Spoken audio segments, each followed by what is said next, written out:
My name is Bear Grylls. I've served with the British Special Forces. I've climbed to the summit of Everest and crossed the frozen oceans of the Arctic.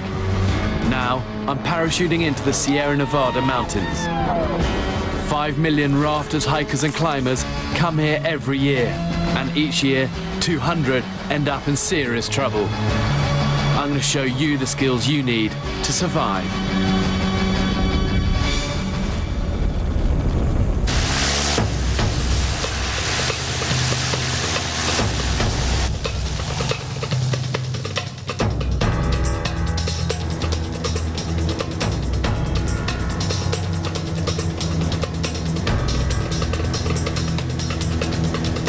I'm flying over the vast Sierra mountain range in California. 400 miles of towering peaks, deep forests, and scorching lowlands. I'm about to put myself into the position of someone stranded out there.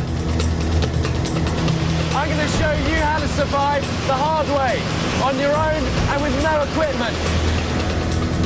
All I'm taking with me is a water bottle, a cup, and a flint for making fire. A camera crew will follow me throughout my journey. To get down there, I'm parachuting into the high mountains. But landing at such high altitudes means the air is thin, so I'll fall much faster than normal. And to reduce my risk of injury, I'm gonna try and land in water. I can see some high alpine lakes down there, and that's what I'm aiming for.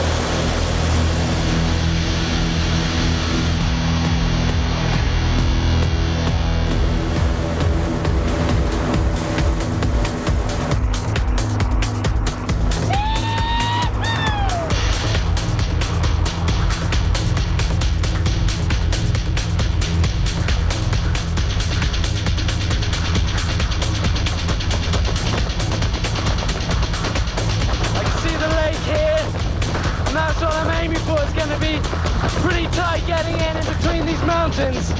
And there's a lot of turbulence. Whoa! I've landed in one of these small lakes.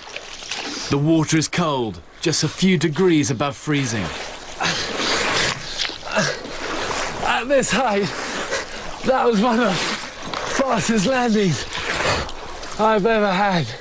And I know the danger of doing these water jumps, and it's only the second one I've ever done.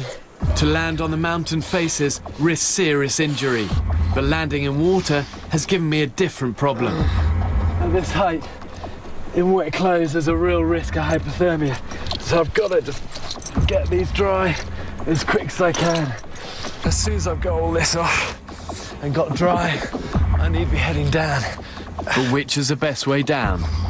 The slopes of the mountain face east and west. I must choose one direction. I don't want to go east. That will take me into the heat of the Nevada desert. So I'm heading west. And while the sun's drying all this stuff out, it's a good chance just to try and get my bearings a bit out here. And on a nice day with the sun shining like this, a really easy way of finding north, south, east and west is just using shadow stick method, and all I need for this is any bit of this will do. All I do is jam this into the ground, and this casts a nice shadow there, and just mark it where the end of the shadow is.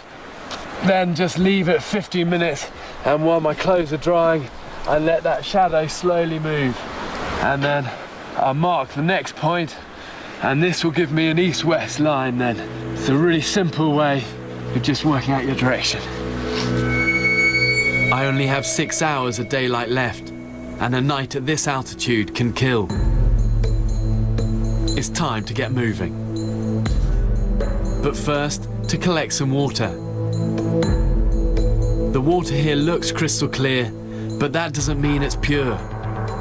The water's stagnant, ideal growing conditions for harmful bacteria. One of my oldest buddies from the army, I remember, drank from a lake just like this, and he ended up with really bad diarrhea and vomiting for about a week, and I don't want to risk that, so I'm going to fill my water bottle, but I'm not going to drink from it until I get a chance to boil it later on. By now, my makeshift sundial should have told me which way to go. I can just see how the shadow now has moved round, and this was the original marker. So find another stone. That's where I ended up now in about 20 minutes. So that is a pretty reliable but rough east-west line. That's west, Nevada desert to the east. I don't want to go that way. West I'm going. First, I want to find which part of this mountain is easiest to descend. The warm rays of the sun have made the snow unstable. If you have to cross a face like this, it's important to be sure of each foothold you make in the snow. It's slippery, but I have to keep moving down this mountain as quickly as possible.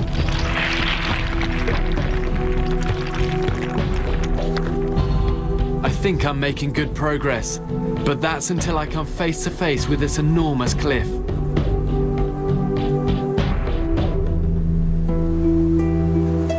It's a 350